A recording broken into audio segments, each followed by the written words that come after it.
Hello, welcome to cEDH Pleasure Brewers. I'm Tim, and tonight, continuing our series of beginner meet cEDH meta busters, we're going to go over Sithis Enchantress. But before we get started, please check out our Discord and our Patreon. Links are in the description below. And if you like our content, please hit that like, share, subscribe. It really helps out a lot. How you doing tonight, Brandon?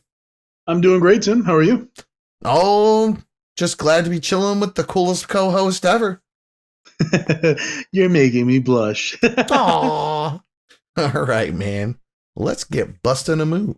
And so tonight, with Sithis, this deck is curated by Islane of Possibility Storm. Nice little shout out. I'll link their channel in the description. They've got some gameplay on this deck. And Sithis is, for 1 green, 1 white, is a 1/2 nymph legendary enchantment creature that reads whenever you cast an enchantment spell, you gain 1 life and you draw a card.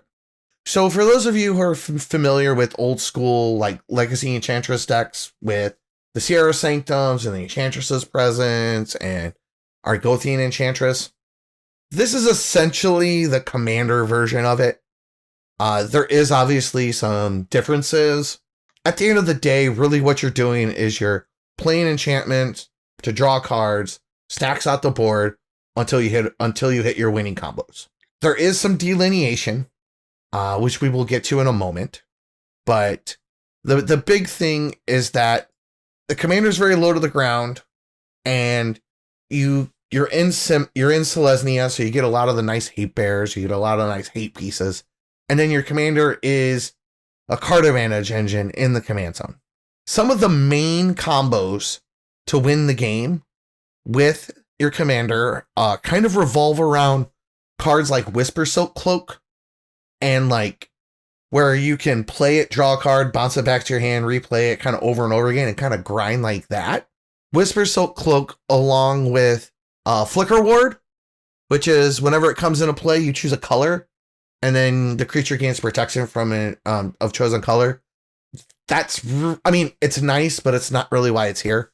It's really here as a redundant copy of Whip Silk. So like with the two of them, they both just kind of act as grind engines. You can kind of leverage them with Cloudstone Curio to auto return it to your hand. The deck does rely on making infinite mana, and it does it a couple of ways. One of them is going to revolve around Gauntlet of Light. The text on this card that is important is the bottom here, where it says enchanted creature has 2 colorless, 1 white, untap this creature. What you'll do is you'll play this on something like on a Sanctum Weaver. The Sanctum Weaver, it'll count itself, and then it'll count the Gauntlet of Light, and then that'll make 2 mana. So as long as you have 2 other enchantments in play, you'll be able to net 1 mana with each iteration of the loop of paying the 3 to untap it. So you can do the same thing with Sanctum Weaver and Sea Cradle Witch, which will allow you to, but you have to make 5 for this one, where you tap the Sanctum Weaver for 5 mana, and then you need either an additional green or white. You need to have access to it to be able to start the loop. But once you start the loop, you're fine. So if you have the 5, then you tap it again for the other color, and then you just kind of alternate floating the one like the one extra color. And then now you start netting after the second iteration, you start netting mana. And then you're going to pump that mana into 1. Sea Cradle Witch will allow you to pump your team as long as it's a mana dork, or you have like Earthcraft in play. So like Earthcraft just allows you to tap a creature to create a mana. But the other thing is that the +3/+3 doesn't require it to be tapped. It's just kind of generally how it would work. So once you've made infinite mana, you can kind of pump it all into Walking Ballista here and then kind of ping everybody to death. You also have, for like a more compact win con, which is one of the reasons why I kind of like this deck, is because it's on the Ballista Heliod combo, and that gives you kind of a nice, clean way to just kind of kill everybody. You're not relying on combat. I mean, combat is a thing when you make infinite mana and you can just cast a huge finale, but you can use Heliod Ballista to kind of ping everybody to death. You can pump your team with the Witch, and then you can use a couple of different lines to make infinite mana with the Sanctum Weaver. The other thing of note is you also have Swift Reconfiguration and Devoted Druid, but that only nets you infinite green, which, while can be converted into other things, kind of gates you because you don't have access to white. So you have to kind of filter it. So this is kind of where Destiny Spinner comes in. Destiny Spinner allows you to turn target land into an XX, where X is the number of enchantments you control. But importantly, you can use Destiny Spinner to turn your Sierra Sanctum into an enchantment land creature that now taps for a bajillion mana.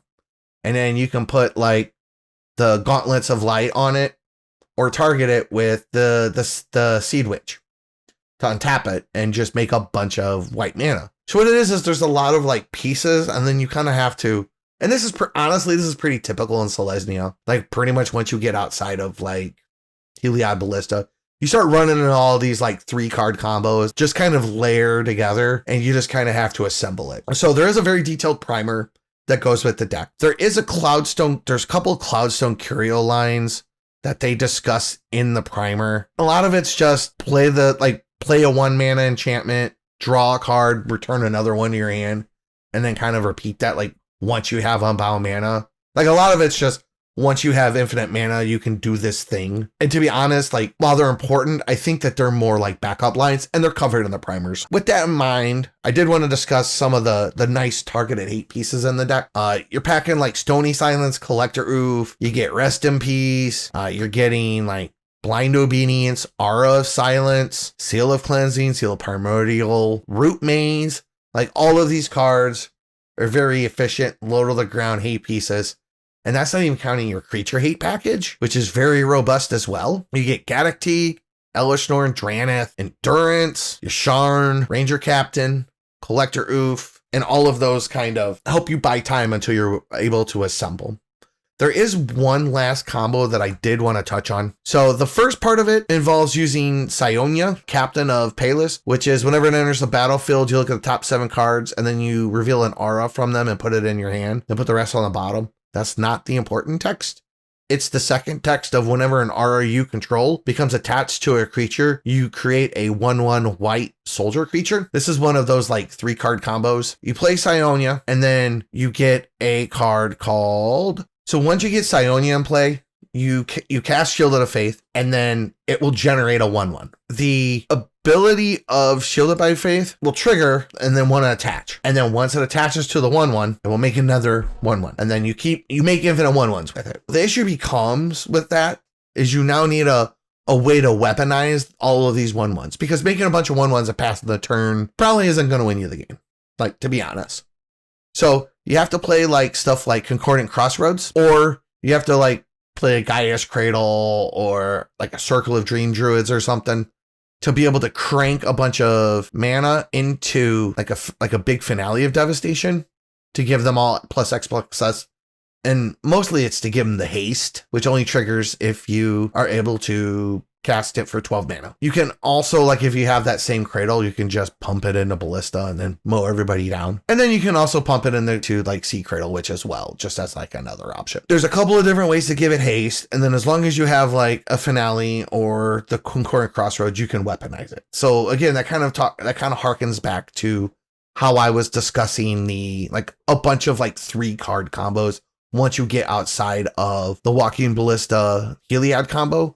And so you have to leverage all of those hate pairs and stacks pieces to really buy you the time to get there. Like that covers the basics. I think that playing green-white as a beginner, while you'll be very like these types of decks people are drawn to when they're new because they're different. They're not like Consult and Oracle. While they have a place in the meta, the skill cap for piloting this is infinitely higher than just playing like a better positioned meta deck. Because the problem with stacks, you're not going to lose the game immediately. You're going to play a stacks piece and then 5 turns later, that stacks piece really didn't do anything, but you thought it did. It was stopping 2 people, but it really was only stopping 1 or stopping the wrong person. So it's very important with any type, especially Sans blue stacks, to really know what your opponents are playing. You also have to have a very smooth tongue. Like, I can't emphasize that enough, because you're the guy with all the stuff on the board everybody's glaring at that's stopping them from having fun. You know what I mean? And without you being able to kind of smooth those ruffled feathers and get the deflection going, you're essentially just painting a huge target on yourself, and you probably don't have a fast enough clock. On top of that, when everybody's under like these stacks pieces,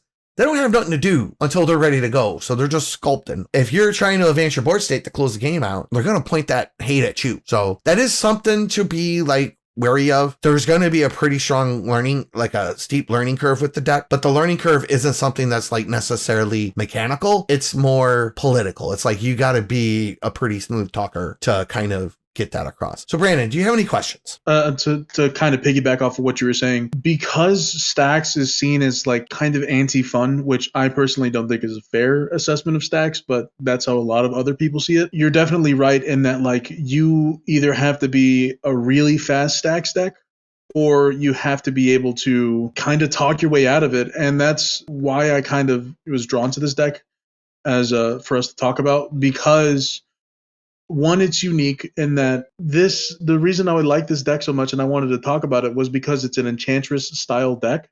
And I've never seen that in cEDH besides something like that Planeswalker. Estrid? I forget her name. Estrid, thank you. Yeah. And I think it's really unique and it seems like it'd be really fun, but also depending on what you're up against, it might not be really fun. Because like you said, people are just going to throw hate right your way. Yeah. Well, and like I've seen Isling play this. And they played it very well. They have some games of it on their channel. And a lot of it is being able to smooth talk.